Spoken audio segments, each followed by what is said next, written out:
Hi all, അന്ന fashion പുതിയ വീഡിയോയിലേക്ക് എല്ലാവർക്കും സ്വാഗതം. അപ്പോൾ കുറച്ച് പേരുടെ എൻക്വയറി ഉണ്ടായിരുന്നു.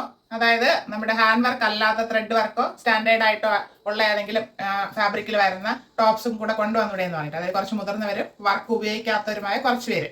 നല്ല പ്രീമിയം കളക്ഷൻ ആണ് കൊണ്ടുവന്നിരിക്കുന്നത്. നല്ല സ്റ്റൈലായിട്ട് നമുക്ക് വെയർ ചെയ്യാം, നല്ല കംഫർട്ടും ആയിരിക്കും. എന്നാലും ഒരു ബഡ്ജറ്റ് റേഞ്ചിലാണ് നമ്മൾ ഇന്ന് കൊണ്ടുവന്നിരിക്കുന്നത്. ത്രെഡ് എംബ്രോയിഡറി വർക്കാണ് വരുന്നത്. അത് വരുന്നത് മീഡിയം ടു XXL സൈസിലാണ് അവൈലബിൾ ആക്കിയിരിക്കുന്നത്. അതിന്റെ പ്രൈസും ഹൈലൈറ്റ് ആണ്.